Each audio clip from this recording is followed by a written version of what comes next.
Salam alaikum wa rahmatullah. Je vais vous présenter dans cette séance de cours d'électromagnétisme quelques exercices portant sur le calcul de champs magnétiques créés par les courants.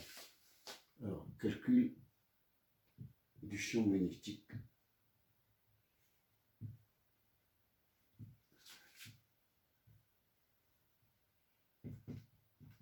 Créé par les courants. En particulier, on va examiner quelques conducteurs tels que le fil parcouru par un courant.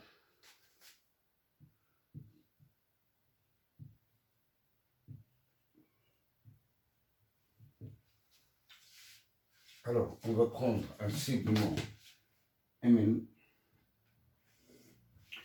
parcouru par un courant grand I.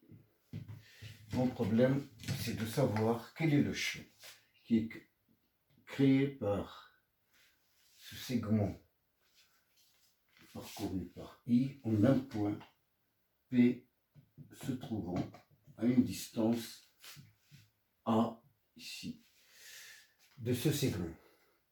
Alors, il y a plusieurs manières de faire, évidemment. La première, c'est l'application directe de la loi de Biot-Savart qui nous dit que le champ élémentaire dB créé par l'élément de circuit TL vaut μ0i sur 4pi TL vectoriel R sur R3.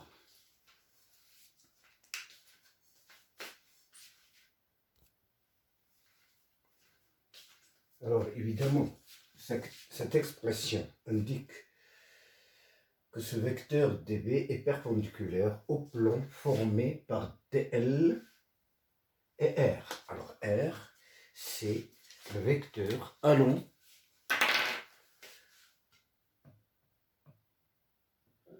de DL jusqu'à P. Voilà le vecteur R.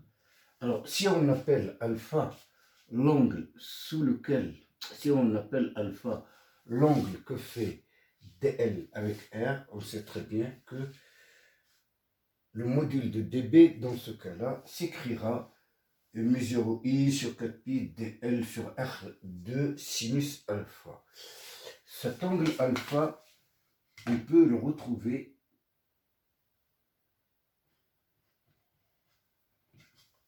ici. Ce sont des angles alternes. Ça c'est alpha, ça c'est alpha. Et ça, c'est l'angle sous lequel je vais préciser cet angle-là. C'est l'angle sous lequel de P, je vois l'élément DL. Je vais l'appeler D-alpha.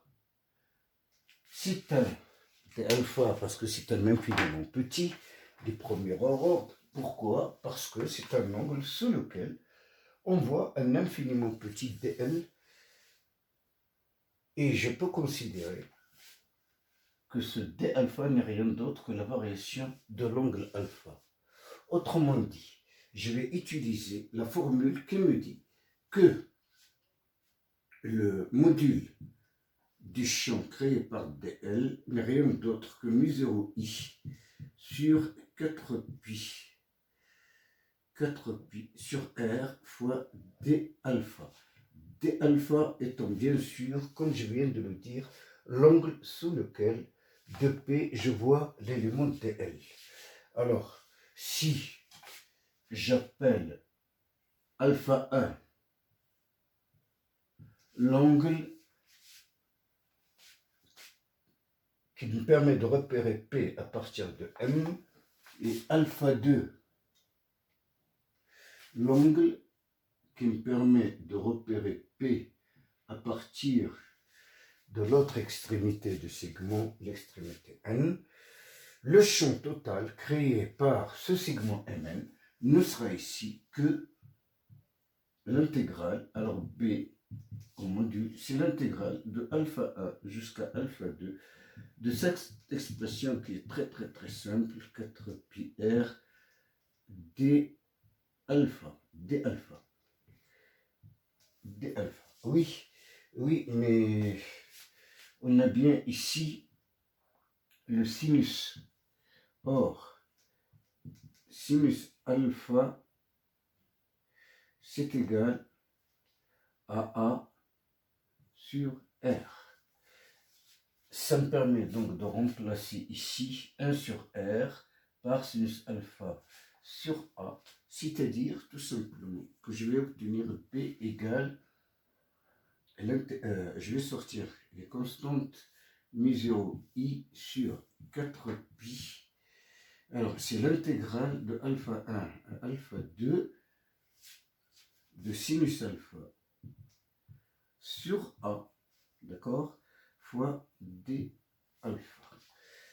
Tout calcul fait, ça me donne un B égale à mu0 I sur 4 pi sur 4 pi A cos alpha. Alors l'intégrale de sinus c'est moins cosinus, donc ça fait alpha 1 ici, moins cosinus alpha 2.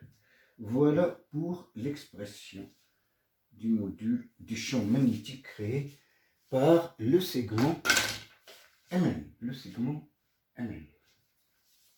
Quant à sa direction, évidemment, on va partir du fait, je vais revenir ici, du fait que tous les dB, tous les dL vont me créer un dB de même sens. Tous les dB sont de même sens et de même direction. En même sens et même direction. Et même direction. Donc le champ total, c'est ce qui m'a permis d'ailleurs de les sommer. Et je me retrouve avec un champ total ici, B égale à mu0 I sur 4 pi A cosinus alpha 1 moins cosinus alpha 2. Écoutez, en utilisant, évidemment, je vais utiliser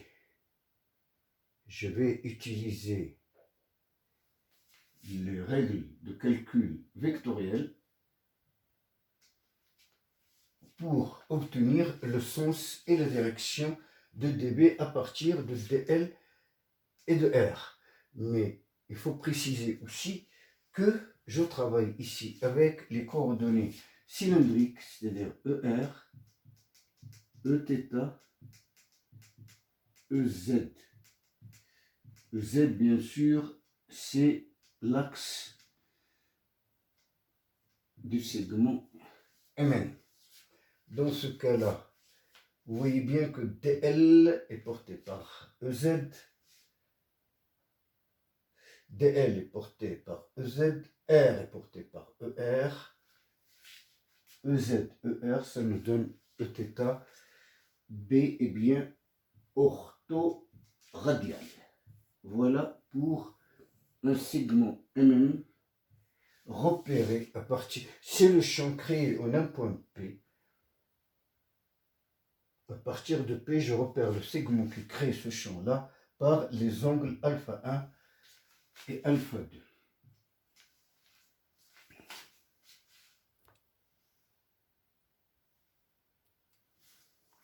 Donc, j'obtiens l'expression du champ magnétique créé par un segment Mn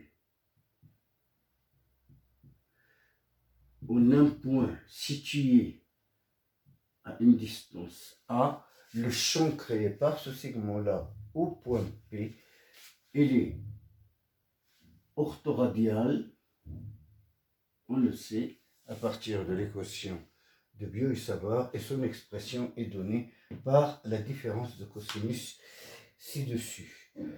Évidemment, ce résultat peut être obtenu directement, vraiment directement, par la formule de Biot Et ce qui m'intéresse maintenant, c'est de savoir qu'est-ce qui se passe quand je vais faire tendre le segment vers l'infini. M est repéré par alpha 1, N par alpha 2. Évidemment, je prends le sens naturel des angles, le sens trigonométrique et le sens inverse des aiguilles d'une montre. Si je fais allonger, si je fais tendre mon segment Mn vers l'infini, j'ai alpha 1 qui va tendre vers 0. Alors, pour un fil infini, j'ai alpha 1 qui tend vers 0 et alpha 2 qui va tendre vers pi. Ce qui fait que ce terme-là, j'ai 1 moins 1, ça nous fait 2. Et donc, le champ créé par un fil infini sera mu0 i sur 4 pi a e θ. Bien sûr, a étant la distance à laquelle je calcule, excusez-moi, c'est bien 2 sur 4, ça nous fait 1, 2 ici, sur 2 pi a e θ. Mentionnons que ce résultat peut être obtenu,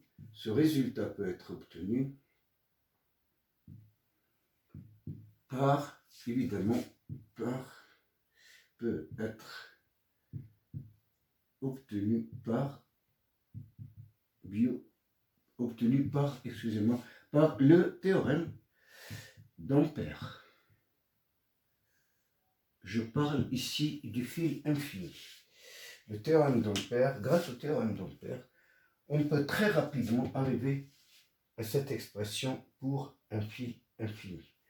Rappelons ici que le théorème d'Ampère sert autant au circuit filiforme, comme ici, c'est un fil, mais il peut aussi servir à des circuits volumiques, comme on va le voir dans l'exercice qui va suivre, c'est-à-dire, on va considérer un cylindre parcouru par un courant volumique.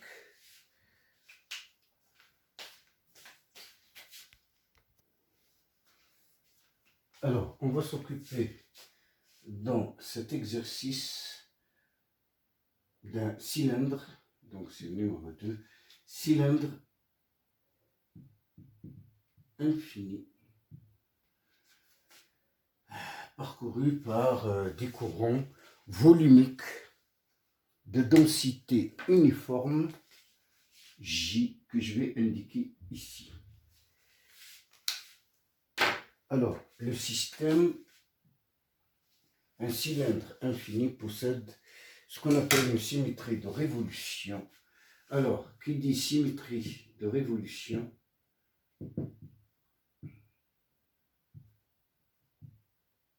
cela implique tout simplement que toutes les grandeurs physiques ne dépendent que de la distance à l'axe que j'ai porté ici. Voilà mon cylindre que je vais considérer évidemment infini. Toutes les grandeurs physiques, en particulier le champ magnétique que je suis censé calculer, toutes les grandeurs physiques ne dépendent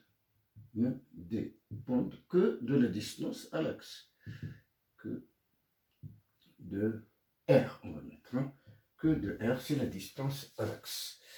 Alors, on va évidemment appliquer le théorème d'Ampère, c'est beaucoup plus rapide pour trouver le champ magnétique créé par une telle structure.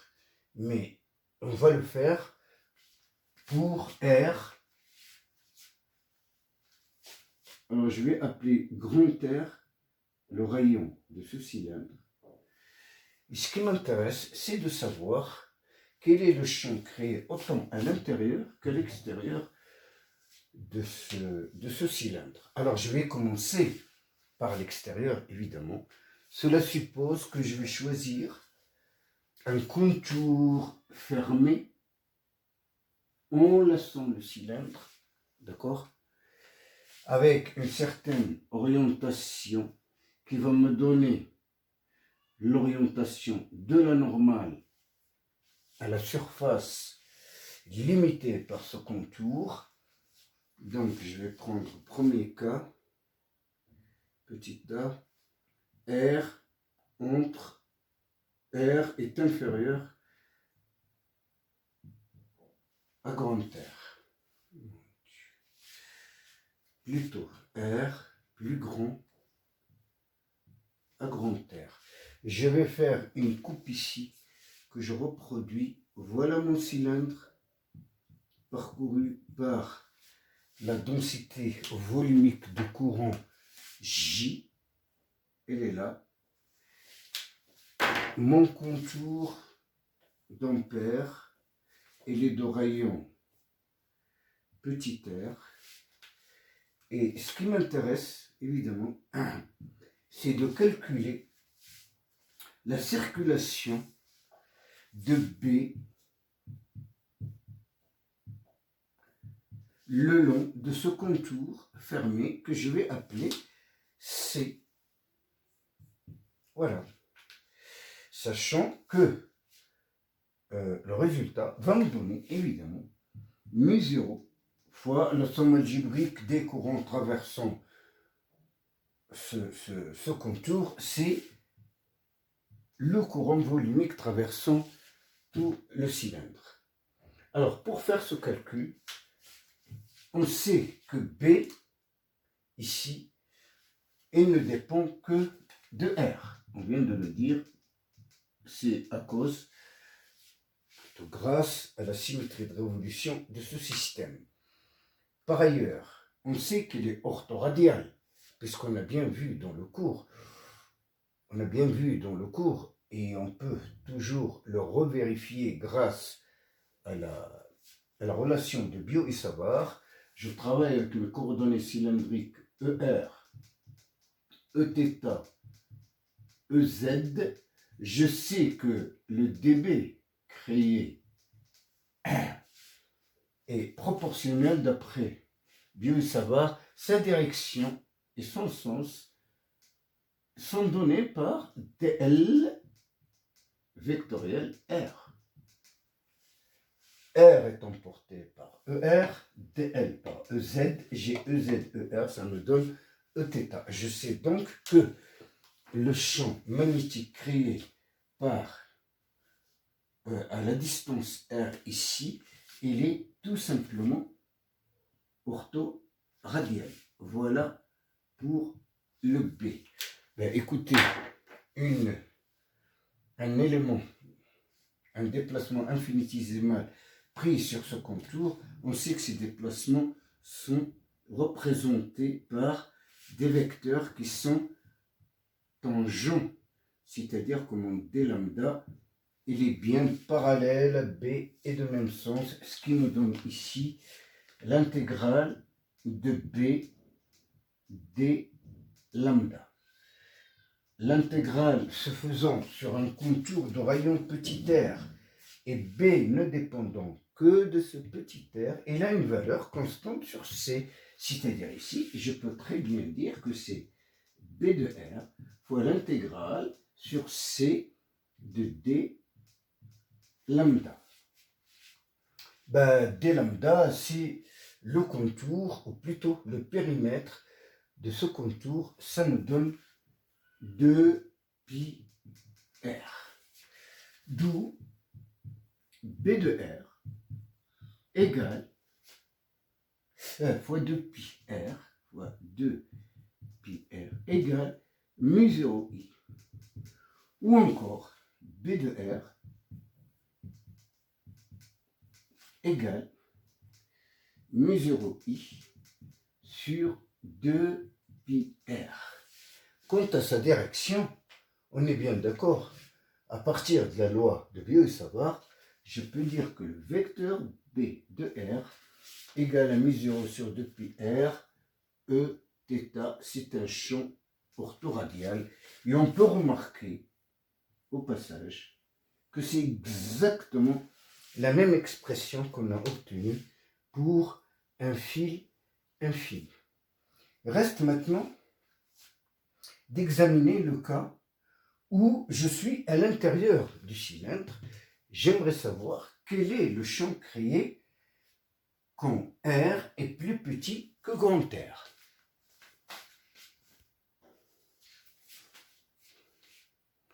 Alors continuons. Donc, en calculant le champ à l'extérieur, on trouve mu 0 I sur 2 pi R Eθ, c'est-à-dire le même champ créé par un fil infini.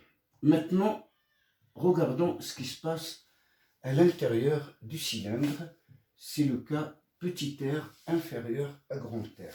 Voilà en fait mon cylindre, d'accord, qui est chargé et qui est parcouru par un courant volumique de densité J. Il a un rayon grand R.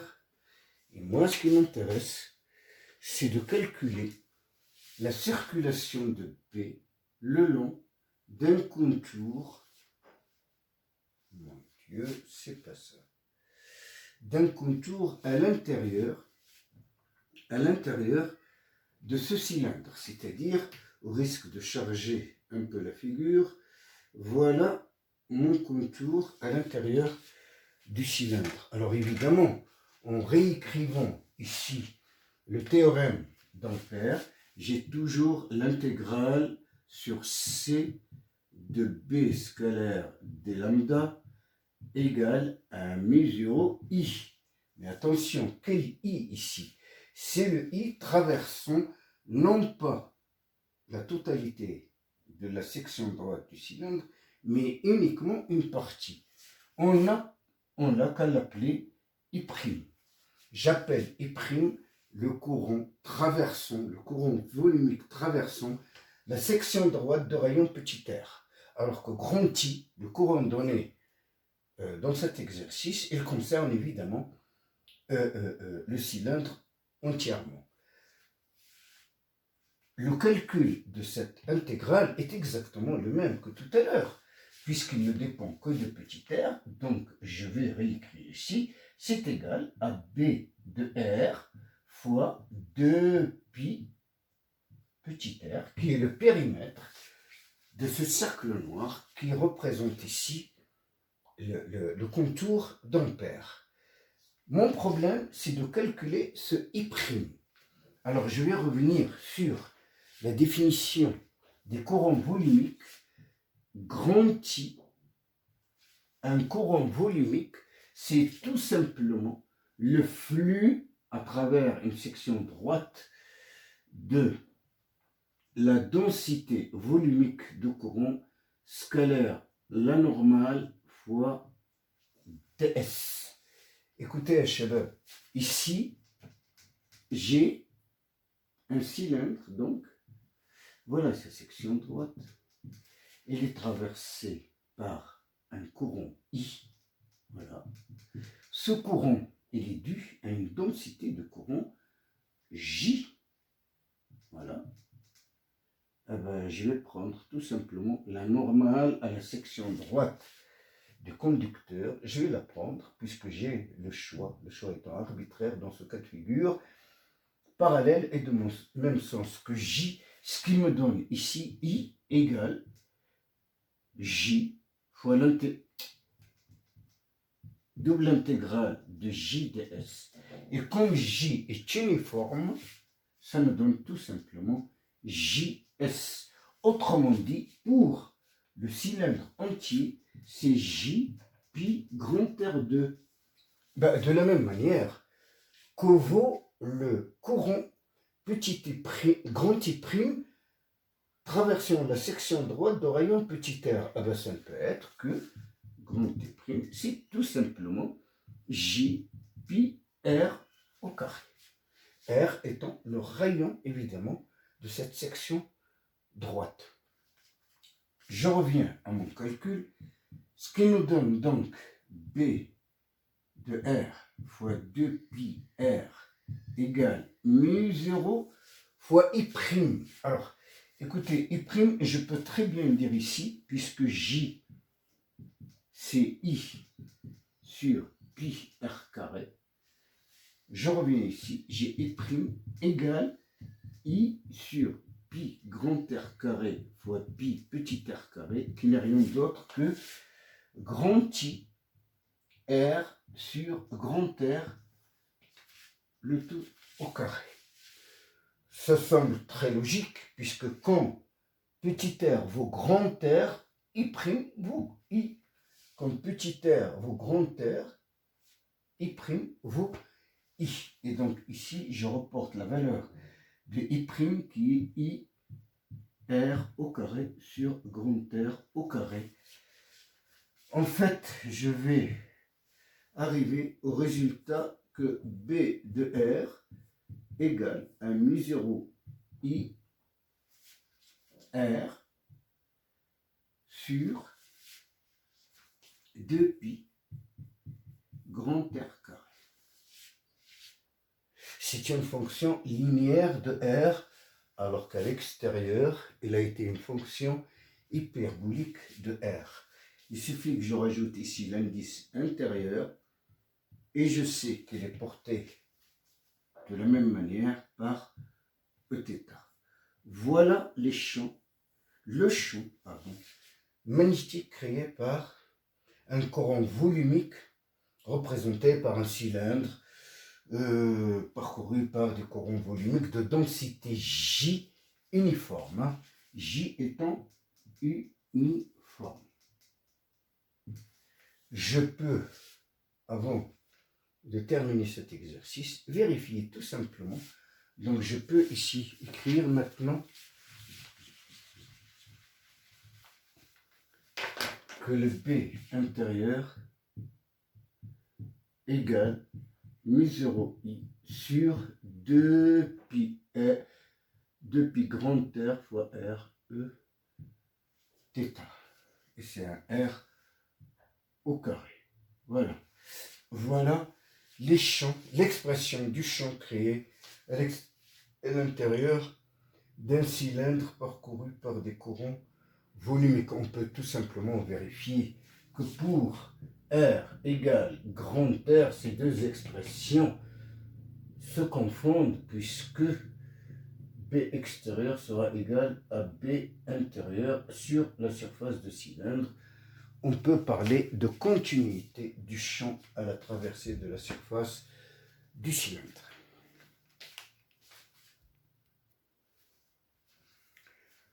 Alors, on vient de voir le calcul du champ magnétique créé par le fil et le cylindre.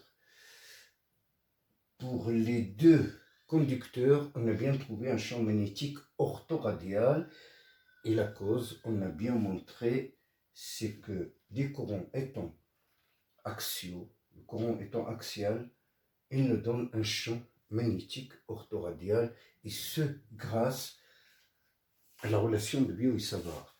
Maintenant, pour la spire, et juste après, on examinera un solénoïde aussi. Pour ces structures, ces deux conducteurs, on a des courants circulaires. On a des courants circulaires, c'est-à-dire portés par Eθ. Les deux figures représentant également des symétries de révolution. On va travailler comme d'habitude avec les coordonnées cylindriques. Et je rappelle que si I est porté, I, donc dl, I dl est porté par Eθ, eh bien cela veut dire que le champ qu'on va obtenir, elle est axiale, elle est portée par l'axe. On va commencer par la spire, et plus exactement, je veux calculer le champ créé par une spire, parcouru donc par un courant I. Je veux calculer le champ dans un premier temps en son centre C. Alors, je vais refaire la figure ici.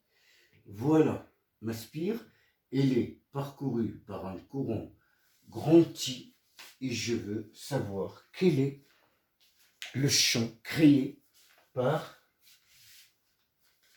un élément dl pris ici. Voilà. au point C. Ben écoutez, ici, je vais me retrouver comme dans le premier cas, c'est-à-dire que là, je vais avoir grand R, et l'angle ici, c'est bien l'angle que je vais appeler dθ, c'est bien l'angle sous lequel de C, je vois l'élément dl. Je vais arranger un peu cette figure. Voilà mon dl. Donc, dθ étant l'angle sous lequel de C, je vois dl, le champ créé par un élément, par cet élément-là au point C, en module, je sais qu'il vaut mu0i sur 4pi r dθ. Quant à son sens et sa direction, évidemment, le sens, voilà mon R, le sens et la direction, ils sont donnés par la loi de Biot et Savart, et ça va être un champ ici, sortant, j'ai dl croix R, ça me donne dB, et les perpendiculaires au plan de la spire et de direction sortant. Tous les dB qui vont être créés par les dl constituant cette spire vont avoir même sens et même direction. Ce qui me permet de dire que le champ total, c'est tout simplement l'intégrale de tous les dB, c'est-à-dire mu0i sur 4pi intégrale de dθ sur R. Mais attention les chefs-d'œuvre, ici le R, il n'est pas variable, c'est vraiment un élément qui est fixe et que je vais pouvoir sortir ici. Eh bien, écoutez, c'est très simple, ça fait mu0i sur 4pi grand R, l'intégrale sur toute la spire de dθ, c'est 2pi. Ou encore mu0i sur 2r. Finalement, puisqu'il est porté par l'axe, je peux donner l'expression finale de B égale à mu0i sur 2r EZ. Voilà un premier résultat concernant le champ créé par la spire au centre de cette dernière. Il est porté par l'axe et sa valeur, elle est constante. Il vaut mu0i sur 2r. Maintenant, mon problème, évidemment, c'est